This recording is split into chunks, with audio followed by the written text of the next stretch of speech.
Selamat datang lagi di channel Butuh Film Gan bersama saya Wawan Aha Jos. Kali ini gue akan review anime yang berjudul Arifureta Season 1. Cerita bermula dari Hajime yang mubui ke sebuah goa.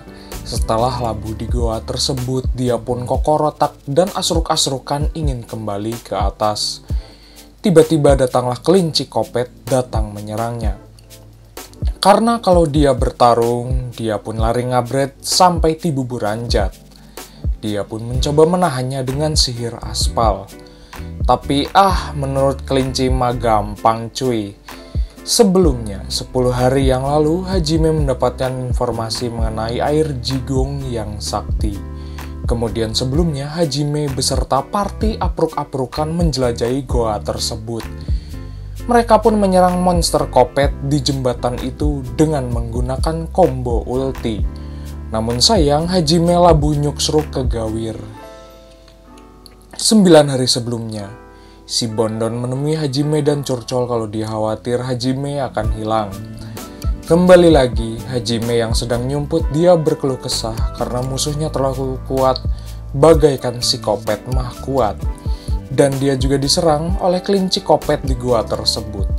Setelah berhasil mengalahkan serigala kopet, dia pun memakan dagingnya dan rasanya mules bagaikan hasrat ingin modal. Setelah itu dia pun terbangun dan rambutnya disemir. Dia pun diberikan kekuatan GGWP dan bisa membuat senjata Dor Dar Gelap. Setelah memiliki senjata itu, dia dengan mudah mengalahkan kelinci kopet. Selain itu, dia juga berhasil mengalahkan beruang kopet, meskipun ditalapung dan mubui. Dia juga berhasil mendapatkan daging dari beruang itu. Singkat waktu, setelah Hajime berjalan apruk-aprukan, dia pun mengalahkan para monster kopet di goa tersebut. Sementara itu, di sebuah kerajaan, Raja dan para party aprukers membahas sebuah batu ajaib yang mampu teleport ke lantai 65 goa. Sementara itu si Bondon teringat sebelumnya ketika mereka beradu mekanik dengan monster kopet. Dia pun masih teringat Hajime yang labuh nyuksruk ke sebuah gawir. Teman satu partinya membiarkan Hajime karena tidak bisa diselamatkan. Diceritakan di perkumpulan itu, di dunia itu terdapat 3 ras, yaitu manusia psikopet dan manusia setengah kopet. Manusia dan psikopet sudah di peperangan selama beberapa tahun. Sampai akhirnya mereka memanggil para pahlawan beleguk untuk membasmi psikopet tersebut. Sementara itu, gurunya tidak setuju kalau mereka semua pergi apruk-aprukan ke goa. Di malam yang poek itu, si Bondon sedang latihan adu mekanik. Setelah latihan adu mekanik, si Bondon pun mendatangi Kaori yang bobo cantik. Setelah itu, dia memberikan minuman berdemek kepadanya. Sementara itu, Hajime akhirnya menemukan sebuah pintu. Dia pun harus menjawab teka-teki sulit Cak Lontong. Setelah berhasil membuka pintu tersebut, dia pun harus beradu mekanik dengan banteng kopet. Sementara itu, kedua Bondon tersebut masih hariwang dengan keadaan Hajime. Di sisi lain, Hajime pun berhasil membuka pintu dan menemukan ada seorang Bondon yang terkunci di dalamnya. Si Bondon yang tersegel meminta dirinya untuk membebaskannya. Akhirnya si Bondon tersebut dibebaskan. Dia juga memintanya untuk memberikan nama. Hajime pun menamainya sebagai Yue.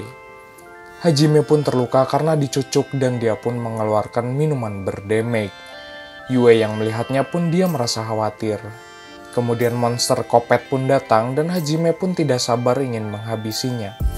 Mereka pun langsung beradu mekanik di tempat itu. Untung saja, serangan cucuk dari monster kopet itu berhasil dihalau oleh Hajime. Namun tiba-tiba, Yue menyedot darahnya bagaikan es krim kenyot. Setelah mendapatkan tenaga, Yue pun langsung merujak monster kopet tersebut. Dan akhirnya Hajime pun berhasil mengalahkan monster tersebut. Yue lalu bertanya-tanya kenapa Hajime menolongnya. Tapi menurut Hajime, Yue adalah sosok yang seksoi, cantik, dan berdamage. Lalu betapa kagetnya Hajime karena Yue berumur sudah 300 tahun. Dia pun menceritakan kalau ajudan dewa tersebut mengkhianatinya. Sebelum melanjutkan apruk-aprukan, Hajime mempersiapkan senjata agar lebih berdemek. Setelah menyusuri gawir yang curam, Hajime bercerita kalau dia ingin kembali ke tempat asalnya di permukaan. Singkat waktu, di sebuah kota, para party aprukers sedang dipersiapkan untuk pergi lanjut ke dalam goa. Sementara itu, Hajime sedang ripuh dikejar monster kopet di dalam goa. Akhirnya mereka berdua berhasil nyumput di sebuah tempat. Namun tiba-tiba Yue terhipnotis dan akan menghajar Hajime. Rupanya ada monster bondon kopet dan menyandra Yue. Hajime yang tidak terima, dia pun menghabisi monster bondon kopet tersebut. Kemudian Yue pun merasa lapar dan dia pun menyedot kembali darah Hajime yang begitu lezat. Kemudian petualangan Hajime pun berlanjut. Rupanya itu adalah tempat persembunyian para pengkhianat. Tiba-tiba muncul monster naga kopet di depannya. Mereka berdua pun langsung beradu mekanik untuk mengalahkannya. Tapi tak semudah yang dibayangkan. Hajime pun merasa ripuh mengalahkan monster naga kopet tersebut. Yue yang akan merujaknya pun berhasil dihalau oleh naga. Tiba-tiba Yue tigoleprak karena mengingat masa lalunya. Yue pun pingsan dan dengan terpaksa Hajime meminum minuman berdemek dan adu jigong untuk menyadarkannya. Setelah Yue mendapatkan jigong segar, dia pun kembali cenghar dan sadar kembali. Mereka pun kembali lagi beradu mekanik. Hajime kemudian berusaha menahan serangan dan melindungi Yue. Namun tanpa diduga, Hajime pun tigoleprak tidak berdaya. Yue berusaha menolongnya. Dia pun mengambil minuman berdemek. Di tengah serangan aabretan, Yue pun menjigongi Hajime. Meskipun keadaan sangat riweuh. Setelah bar terjigong, Hajime kembali sadar dan cenghar. Mereka berdua pun mencari trik tiki tukul untuk mengalahkan monster kopet tersebut. Akhirnya monster kopet tersebut modar di tangan Yue dan Hajime. Sementara itu, party aprukers datang kembali ke goa. Singkat waktu, di tempat tinggal pengkhianat Hajime bobo bareng si Bondon. Dia pun sampai riweuh karena hal tersebut. Setelah itu Hajime pun kaget setengah modal karena buka-bukaan plus-plus. Rupanya Yue melakukan ritual mandi besar kepadanya.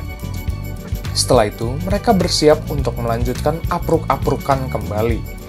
Di tengah apruk-aprukan ada sebuah kolam mandi yang cukup besar. Yue dan Hajime pun menyempatkan diri untuk mandi junub terlebih dahulu. Di lantai 3 Yue dan Hajime menemui tengkorak kopet. Ada sebuah segel sihir. Hajime pun berjalan di atasnya dan menyala. Rupanya segel itu berisi kenangan masa lalu. Dan tengkorak itu pun muncul sosok Jurik. Jurik itu sedang mencari kebenaran dan memilih untuk ribut. Sementara itu, party aprukers sedang melewati jembatan. Muncul monster kopet, dan mereka pun melakukan combo sedan-edannya. Setelah perhelatan adu mekanik, mereka pun berhasil mengalahkan monster kopet tersebut. Sementara itu, Hajime tiba-tiba merasa liar. Setelah itu, Hajime juga menyatakan kalau dia hanya ingin kembali lagi ke tempat asalnya. Dijelaskan oleh Hajime kalau ada sebuah sihir jadul bernama sihir penciptaan. Dia berusaha mempelajari ilmu sihir tersebut. Singkat waktu, Hajime menemukan sebuah ruangan rahasia. Dengan menggunakan cincin dari tengkorak kopet, dia menemukan batu sakti di dalam gudang tersebut. Setelah mandi besar, Hajime akhirnya memiliki kekuatan untuk membuat moto biji dan cabut dari tempat tersebut. Di sebuah gawir ada seorang Bondon yang sedang menunggu sesuatu. Namun tiba-tiba datang naga kopet di hadapannya. Dia pun sampai riweuh dan lari ngabret dan edannya. Beruntung Hajime dan Yue datang tepat waktu. Sementara itu si Bondon merasa senang akhirnya pahlawan itu datang.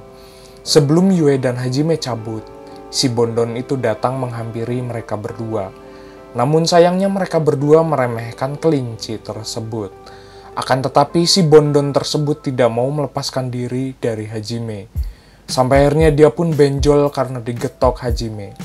Sambil memamerkan knalpot bobok dan sasis kebanggaan si Bondon, keimanan Hajime pun tidak goyah sama sekali. Kemudian si Bondon itu curcol kalau dia tidak bisa mengalahkan monster Kopet. Singkat waktu, kedua Bondon datang ke tempat tinggalnya Sia. Ada naga Kopet beterbangan di atasnya. Kemudian Hajime pun mengtalapungkan Sia ke atas langit. Sia pun curcol kalau ras kelinci tidak bisa bertarung dan melindungi diri. Sampai akhirnya seluruh penduduk kelinci ingin meminta Hajime memberikan kekuatannya.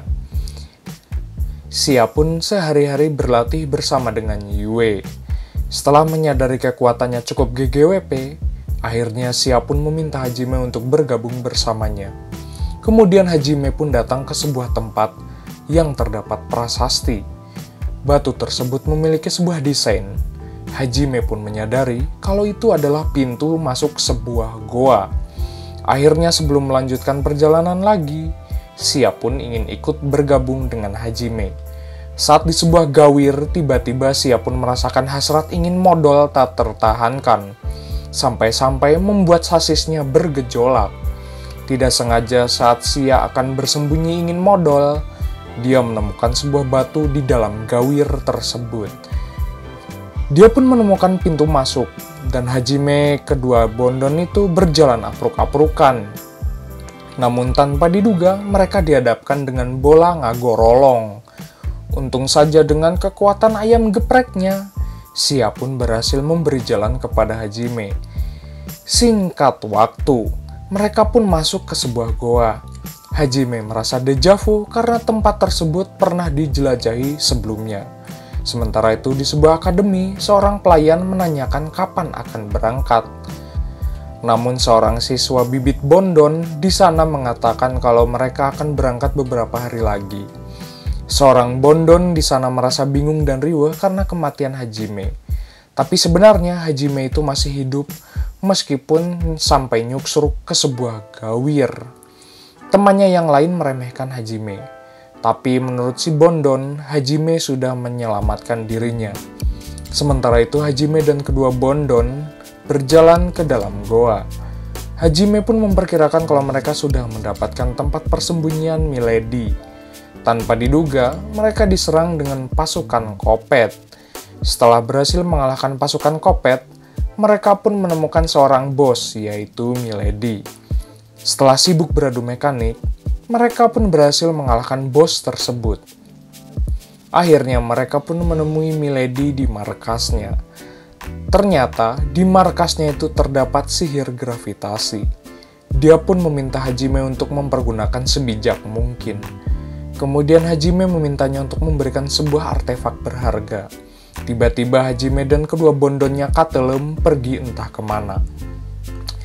Setelah sadar, Sia pun langsung berani adu jigong dengan Hajime, sampai-sampai dia pun ditalapungkan olehnya. Singkat waktu, Hajime dan kedua Bondon menemui pemimpin petualang yang bernama Lier Chang. Rupanya dia sudah mencari-cari Hajime dan bebenguknya sejak lama. Dia pun mempercayakan mereka karena bisa melakukan misi rahasia tersebut. Namun sayangnya, awalnya Hajime menolak. Namun untungnya Hajime menerima karena administrasi bukan persoalan. Rupanya dia disuruh mencari seseorang yang hilang karena teman baik dari Lier. Kemudian Hajime mengendari moto biji ke sebuah tempat. Sementara itu di restoran, party apruk-aprukan sedang memikirkan Hajime yang menghilang. Kemudian pemilik restoran pun datang menghampiri party itu. Dia pun menjelaskan kalau dia menghabiskan porsi terakhir untuk kabur melindungi diri dari para monster Kopet. Sangat disayangkan, sekelompok party yang lebih kuat belum kembali dari tempat tersebut. Tiba-tiba, Hajime pun datang ke restoran tersebut. Gurunya yang riwah pun datang menghampirinya. Dia tidak sabar ingin mengobrol dengannya. Namun sayang, Hajime tidak memperdulikan gurunya alias Paduli Bagong dan hanya ingin memesan seblak level 100. Rupanya gurunya tidak terima karena dia sudah beradu jigong dengan seorang Bondon. Sampai akhirnya Hajime pun tidak punya alasan untuk kembali bersama partinya lagi. David yang belangsak pun dihajar oleh Yue. Teman party sebelumnya pun merasa heran dengan kelakuan Hajime yang sekarang. Singkat waktu, malam pun poek Hajime pun datang menghampiri gurunya. Dia pun memberikan alasan kenapa tidak kembali ke party. Alasannya adalah konflik antara manusia dan si Kopet. Namun diam-diam seorang dewa itu memicu konflik. Singkat waktu, Hajime membawa semuanya pergi ke sebuah tempat. Sementara itu, Sia pun masih saja menggoda Hajime. Mereka pun sampai di sebuah ruyuk yang gatal. Ada drone yang melacak mereka di sana. Mereka pun lanjut apruk-aprukan di hutan. Terlihat ada bekas pertempuran di sana. Kemudian Hajime pun tertuju ke sebuah air terjun. Di dalam goa air terjun itu ada seseorang petualang yang terluka parah. Dia pun menjelaskan kalau ada naga hitam Kopet yang menyerang. Dia pun menyindir pria tersebut karena tidak bersyukur. Saat malam menjelang poek, tiba-tiba naga Kopet pun muncul di hadapan mereka. Hajime berusaha menahan serangan dari naga tersebut. Dia bukanlah monster yang biasa. Setelah mereka sibuk beradu mekanik, mereka pun berhasil menaklukkan naga tersebut sampai mubui ke walungan. Kemudian Hajime pun menusbol naga tersebut. Kemudian naga itu akan menceritakan sesuatu hal. Rupanya, dia dihipnotis oleh seseorang. Dia pun diperintahkan untuk menghabisi party tersebut. Saat dia tidur, rupanya dia diberikan mantra dan dihipnotis oleh Jurik. Setelah melepaskan pedang dari tusbolnya, naga tersebut berubah wujud menjadi seorang Bondon. Bondon itu akhirnya menjadi satu party dengan Hajime.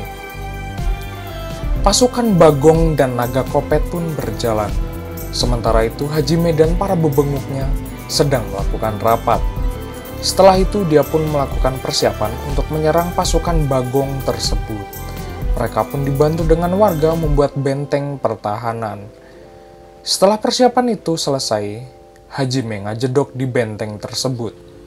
Kemudian di malam yang poek itu, Sonobe datang menghampiri Hajime dan berterima kasih telah menyelamatkannya. Si Bondon lalu berencana akan berbalas budi kepadanya. Kemudian si Bondon naga Kopet itu meminta Hajime untuk bisa bergabung dengannya. Namun sayang ditolak. Singkat waktu, pasukan Bagong dan naga Kopet pun datang. Mereka melancarkan rudal Iran ke hadapan Bagong tersebut. Namun setelah beberapa saat beradu mekanik, akhirnya peluru milik Hajime pun habis. Dengan terpaksa, Hajime pun turun tangan dengan mengendarai moto biji. Di tengah pertempuran, Sia menggunakan alat gepreknya untuk membuat Bagong geprek. Sampai akhirnya pasukan Bagong tersebut kalah. Rupanya ada sosok yang meneror, yaitu adalah Shimizu. Dia rupanya hanya ingin menunjukkan kekuatannya. Rupanya saat dia menjelajah ke sebuah gunung, dia pun bertemu dengan bangsa iblis. Maka dari itu, iblis pun mengerti kekuatan dan kehebatan yang sesungguhnya. Tanpa diduga, dia pun menyandera gurunya. Dia akan meracuni gurunya tersebut. Lalu, Sia pun berhasil menyelamatkannya. Saat guru Aiko memintanya untuk memberi minuman berdemek, Hajime pun tidak ingin menerimanya karena dia adalah musuh. Sementara itu, seorang gadis bernama Miu ditangkap dan akan dijual. Para pria hidung kecombrang mempersiapkannya untuk dilelang. Sementara itu, di sebuah tempat bobo, Hajime bersama ketiga Bondon kesayangannya sedang berkumpul. Sementara itu, Clarence akhirnya menyadari sebuah pesan dari babehnya karena ternyata ada sosok yang memiliki kekuatan, yaitu Hajime. Singkat waktu, pagi pun isuk. Rupanya, dia pun ngalindur dan bermimpi sedang adu gabrut. Kemudian Hajime datang ke sebuah akuarium dan menemui ikan yang bernama Lehman. Dia menanyakan asal-muasal monster Kopet. Sementara itu, di sebuah kota, Yue dan Clarence sedang berbelanja buah. Di sisi lain, Hajime dan Sia merasakan hasrat aneh. Mereka berdua berjalan di dalam gorong-gorong dan menyelamatkan seorang gadis bernama Miu. Singkat waktu, Miu mandi besar di sebuah tempat. Hajime pun kemudian merawatnya dan mengeringkan rambutnya. Sementara itu, Yue curcol kepada Clarence kalau hatinya sedang dicuri oleh Sia. Sementara itu, Hajime dan Sia menyerahkan gadis tersebut kepada penjaga kota. Kemudian, mereka menyerahkan kepada penjaga. Tak berselang lama, dia pun diculik kembali oleh para pria hidung kecombrang. Sementara itu, acara lelang sedang dimulai. Si pria hidung kecombrang itu pun merasa greget karena telat. Ketika Miu dimunculkan pada pentas tersebut, tiba-tiba Hajime pun mengontrok mereka. Akhirnya Hajime pun menyelamatkan Miu. Kemudian Hajime dan para bebenguknya melanjutkan perjalanan. Sementara itu di depan, Sia sedang memamerkan knalpot bobok racing miliknya. Lalu Hajime pun datang ke sebuah tempat dan menemui si gundul. Rupanya Hajime mengirimkan sebuah pesan surat dari pemimpin yang bernama Lier. Kemudian datang Endo menemui dirinya. Dia merasa takjub karena Hajime yang sekarang memiliki kekuatan overpower. Dan rupanya Hajime sudah merayap dari bawah goa. Dia pun meminta tolong agar semua temannya diselamatkan. Sementara itu, party apruk-aprukan sedang berkumpul di goa. Tiba-tiba muncul seorang bondon dari bangsa iblis. Dia pun menawarkan diri untuk bergabung.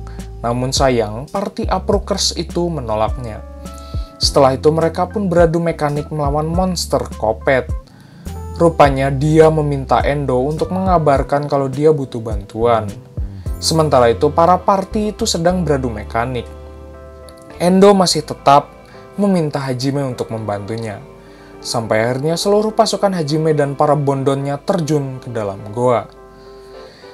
Sebelumnya, mereka pun lari abret-abretan menuju goa yang dalam. Akhirnya Hajime memutuskan untuk menggunakan rudal Iran.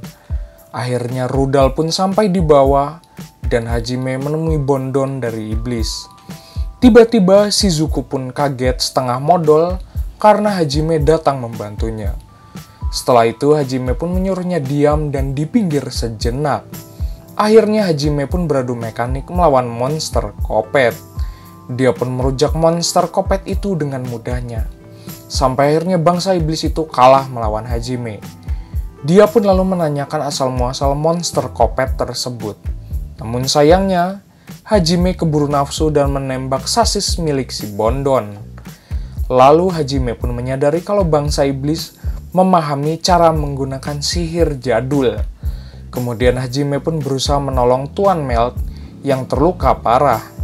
Setelah itu mereka pun asruk-asrukan di gua dan akhirnya kembali ke kota. Rupanya mereka sudah disambut oleh tentara di luar. Sementara itu Kaori memintanya untuk bergabung bersama Hajime. Namun sayangnya menurut Yue, Kaori tidak bisa bergabung. Karena Kaori tidak seksoi, cantik, glowing, dan begitu berdamage.